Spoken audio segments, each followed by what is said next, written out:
Me da mucha alegría venir siempre aquí a esta parroquia que también está pues, en el año de su jubileo, ¿verdad? Así es que qué alegría que estamos aquí todos como hermanos.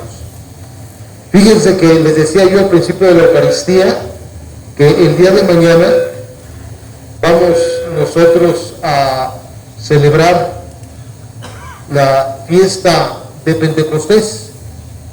De hecho, hay 3 grandes fiestas en la iglesia, muy grandes. La primera fiesta es la resurrección de nuestro Señor Jesucristo. Porque bien dice San Pablo, si nosotros no tenemos puesta nuestra fe en Cristo resucitado, vana sería nuestra fe. Esa es la primera fiesta.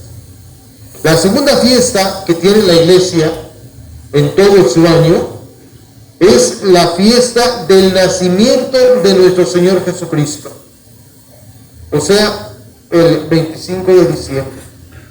Jesucristo que se hace presente entre nosotros. Jesucristo que llega, ¿para qué? Para mostrarnos un camino, el camino de salvación. Y la tercera fiesta en importancia en la iglesia es esta fiesta, la fiesta de Pentecostés. Fíjense ustedes que antiguamente esta fiesta de Pentecostés pues también la celebraba el pueblo judío en el Antiguo Testamento. Y esta fiesta de Pentecostés el pueblo judío la celebraba porque era la fiesta en que ellos habían recibido la ley que Dios les había mandado por medio de Moisés. Entonces eran, después de la fiesta, de la gran fiesta que tenían de la Pascua, eran 50 días donde el pueblo judío esperaba y el pueblo judío celebraba el que ellos recibían la ley. Esta ley que tenía el amor a Dios sobre todas las cosas. Pero los cristianos pues no celebramos la fiesta de Pentecostés como la fiesta de la entrega de la ley. Nosotros estamos celebrando la fiesta, ¿por qué? Porque es la entrega del Espíritu, la entrega del Ruaj, de ese Espíritu, de ese soplo de Dios, del mismo soplo de Dios que en el Antiguo Testamento dio la vida, ese soplo de Dios que es el que en el Nuevo Testamento nos da la vida en el Espíritu. Fíjense cómo van todas las cosas, se van hilando una con otra. Hay gente que dice, bueno, es que ahora la ciencia ha descubierto el Big Bang. El Big Bang, que es esta molécula, que acelerándose esa molécula, de ahí pueden salir todas las cosas. Pues qué bueno. Pero nadie puede crear esa molécula. Esa molécula del Big Bang, ¿quién es el creador? Es Dios. Porque de la nada, nada viene. 0 más 0 es igual a 0. Así es que el principio de la vida siempre es Dios. Y el día de mañana estamos celebrando esta vida tan hermosa que es la vida de Dios. Fíjense cómo en el Evangelio de hoy es un Evangelio muy interesante. En días pasados estuvimos nosotros escuchando el Evangelio en el capítulo 17 de San Juan, que ojalá lo lean. Acuérdense, capítulo 17 de San Juan. En ese capítulo Jesús está pidiéndole al Padre Celestial por sus discípulos de ese momento, pero también por nosotros, por cada uno de nosotros. Y lo que le pide al Padre Celestial, fíjense muy bien, que seamos uno, que seamos uno. Y dice San Juan que dijo Jesús, en eso van a reconocer que son mis discípulos, en la unidad, en la unidad. Desgraciadamente hemos visto y vemos la historia de la humanidad. y todos debiéramos de vivir en la unidad. Pero ¿qué sucede? Nos damos cuenta que hay mucha gente que no queremos vivir en la unidad. Y comencemos desde la misma iglesia particular, la misma familia, que muchas veces no vive en la unidad. Fíjense muy bien, estoy hablando de la unidad, no de la uniformidad, que es distinto de la unidad. Porque es válido que, por ejemplo, en una familia, papá tenga su punto de vista, mamá tenga su punto de vista. Eso es válido. Pero que viven en la unidad. La uniformidad sería que los dos tuvieran el mismo punto de vista, que los dos pensaran igual, y eso no se puede dar. Lo que pedimos los cristianos, lo que debemos de vivir los cristianos, y debemos de pedirle a Dios, como hoy se lo pedí en la primera oración, que le he dirigido a Dios en nombre de todos ustedes, le pedí: Señor, continúa realizando entre los fieles la unidad, la unidad. La unidad entre papá y mamá, la unidad entre los padres y los hijos, la unidad entre los hijos y los padres, la unidad entre el pueblo, la unidad entre el pueblo, la unidad, fíjense cómo se me vino a la memoria hace unos años, ¿no? Cómo por la unidad salieron adelante de este gran problema que tuvieron aquí hace cuántos años fue, 3 años, 2 años, 4 años ya, fíjense. ¿Se acuerdan del gran problema que tuvimos aquí hace 4 años? Y el pueblo salió adelante, ¿por qué? Por la unidad. Fíjense lo que es la unidad. Y es lo que le pedimos a Dios, Señor, que vivamos la unidad. Si una persona no vive la unidad en su propia persona y vive en una separación entre su ser y su quehacer, pues no vive la unidad. Y muchas veces así las personas pueden vivir también en el pecado. Además, vean, por ejemplo, también en la escuela, los niños. Cuando un niño no tiene unidad, una niña no tiene unidad, una señorita, un joven con su maestro, no aprende. No aprende, ¿por qué? Porque le cae mal el maestro, le cae mal la maestra, no hay unidad, no aprenden. Vean lo importante que es la unidad.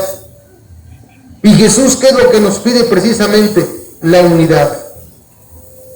¿La unidad para qué? Para que la gente va a reconocer que nosotros somos cristianos por la unidad. Pero si nosotros no vivimos nuestro cristianismo, nuestra fe en la unidad, entonces la gente no va a creer que nosotros somos cristianos. Vean lo extraordinario del Evangelio entonces de hoy en este día. Los discípulos que tenían miedo, porque todos hemos tenido miedo, todos hemos tenido temor, los discípulos también tenían temor. Los discípulos se andaban escapando. ¿De quién? De los romanos en aquel tiempo. Eso hay que recordarlo muy bien, conocer la historia. Los discípulos se andaban en ese momento escapando del pueblo romano, que el pueblo romano estaba dominando al pueblo judío. De hecho, los romanos buscaban a Jesús juntamente con los escribas y los fariseos para darle muerte y no lo encontraban. Hasta que existió la persona que rompió la unidad. ¿Cómo se llamaba esa persona? Judas. Quien no vivía en la unidad, rompe la unidad. Y entonces Judas se entrega a Jesús. Muere Jesús en la cruz, resucita, y los discípulos ven que ese resucitado, que ese que se ha presentado y que presenta los signos de la crucifixión, cuando le dice a Tomás, ven, ¿no crees? Mete tu mano, toca, ve que soy yo. Ese Jesús es el que se presenta con sus discípulos. Ellos están con miedo, con las puertas cerradas. ¿Y qué les dice Jesús? La paz esté con ustedes. Si se fijan en el texto de hoy, 2 veces se habla de la paz. 2 veces. La paz esté con ustedes. les enseña las manos, les enseña el costado. ¿Y cuál es el resultado de vivir en la paz? Fíjense, y eso nos pasa en nuestra vida, El resultado de vivir en la unidad es la paz. Y el resultado de la paz, ¿qué es? La alegría. La alegría. Una persona que no vive en paz es una persona que no tiene alegría. Unos esposos que no viven en paz no tienen alegría, tienen sufrimiento. Y en lugar de tener, por ejemplo, en el hogar una alegría, cargan la vida matrimonial y se cansan. Vean lo importante que es entonces la unidad. Jesús les dice: la paz esté con ustedes. Les enseña las manos. Pero no basta con eso, sino que el Señor llega a soplar este ruá, este viento, este espíritu. Ruá en griego también es espíritu, el espíritu que llega, el espíritu que da vida. Y entonces Jesús llega a soplar, ¿para qué? Para darles la vida. ¿Para darles la vida para qué? Para que puedan vivir en la unidad. La persona que no tiene unidad no vive la vida. La persona que no tiene unidad con Dios no vive la vida. Vive el odio, vive la tristeza, vive la amargura. Vean ustedes tantos jóvenes que andan robando en las combis. Veanle los ojos cuando Dios no lo quiera les toque.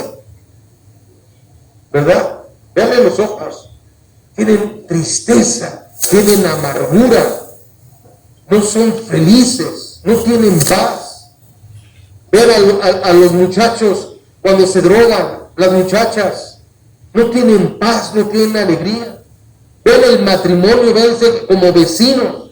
Cuando no hay paz, cuando no hay alegría, cuando no se tiene ese espíritu de vida, hay tristeza y dolor. Por eso, este evangelio es muy importante, porque es el evangelio en el que el Señor nos dice a nosotros: cuidado, vivan en el Espíritu del Santo, en el Espíritu del Señor. Y finalmente todo esto tiene un resultado. ¿Cuál es el resultado? Que Jesús les dice y los envía. Como el Padre me ha enviado, así los envío yo. ¿A qué los envía? Los va a enviar después de que reciben el Espíritu Santo, fíjense muy bien, a perdonar los pecados, a perdonar el pecado. ¡Qué cosa tan maravillosa! Recen mucho por los sacerdotes que tenemos que llevar esta función, por aquellos que hemos recibido la imposición de manos de los obispos, por aquellos que tenemos las manos ungidas, y que tenemos el Espíritu del Señor en orden a perdonar los pecados. Es muy difícil sentarse en el confesionario. Es muy doloroso, porque escucha uno tantas cosas que únicamente lo hace uno. ¿Por qué? Por la fe que tiene en Jesucristo, y porque sabemos el sacerdote, ¿sabe? Que es puente entre la persona que está confesando su pecado y Dios, por el Espíritu Santo que le otorga la paz. Vean qué maravilla. Hay gente que me pregunta: oiga, ¿los sacerdotes se confiesan? Claro. ¿Y los obispos se confiesan? Evidentemente. Yo no dejo un mes sin confesarme. ¿De qué me confieso? Pues de mi genio, de que me enojo, de que a veces estoy, que no hago la suficiente oración. Porque una cosa es rezar. Nosotros debemos de rezar laudes, vísperas, debemos de rezar laudes en la mañana, vísperas en la tarde, a la caída del sol. Tenemos que rezar el oficio de lectura. Eso es rezar, eso hay que hacerlo. Pero hay que orar. Orar es platicarle al Señor. Orar es tomar este texto y decirle: Señor, mira lo que yo estoy descubriendo aquí, que la paz. ¿Y qué es la paz? Estoy descubriendo, Señor, que tú me has dado, por ejemplo, a mí como sacerdote, me has dado la fuerza para perdonar en tu nombre los pecados. Vean qué maravilloso. Es extraordinario cuando nosotros oramos. Hermanas y hermanos, ese mismo espíritu que crea el mundo, ese mismo espíritu que el Señor le da a sus apóstoles, ese mismo espíritu que es vida, ese mismo espíritu es el que van a recibir estos jóvenes y estas señoritas, Carlos.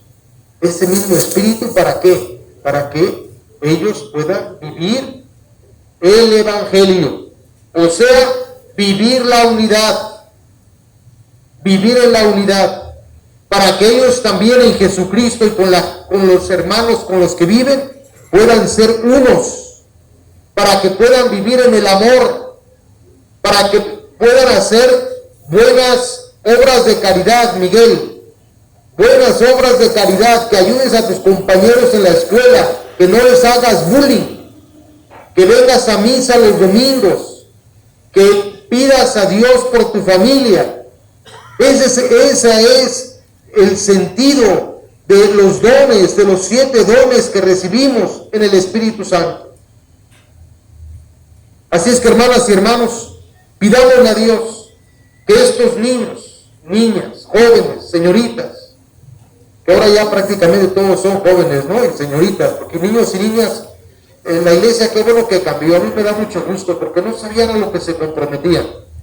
Venían aquí al templo y estaban sin saber a qué se comprometían, estaban pobrecitos distraídos, luego crecían y decían, ¿y por qué voy a vivir en esto? Porque tus papás te llevaron. No, pero yo tengo que convencerme. Por eso hay que convencerlos con el testimonio de la unidad. Me da gusto que son jóvenes y que son señoritas, porque ellos ya se dan cuenta de lo que se están comprometiendo, ¿verdad, Diego? Que sí te das cuenta de lo que te estás comprometiendo. ¿Te das cuenta que tienes que ser un buen cristiano? ¿Te das cuenta que tienes que estudiar? ¿Obedecer a tu papá y a tu mamá? ¿Te das cuenta que tienes que escuchar la palabra de Dios y ir a misa? ¿Te das cuenta que tienes que ayudar dando buenos consejos a tus compañeros? ¿Te das cuenta? Eso es a lo que nos invita, Romina, el sacramento de la confirmación. Porque yo no soy, con mis hermanos sacerdotes, no somos brujos. Somos testigos del Señor. Somos pastores del Señor. Y nosotros vamos a infundir. Yo, como sucesor de los apóstoles, voy a pedirle al Señor que infunda en ustedes este espíritu de vida. ¿Para qué? Para que, Alan, seas feliz toda tu vida. Para que seas feliz, Jesús. Para que puedan ustedes vivir como hijos e hijas de Dios.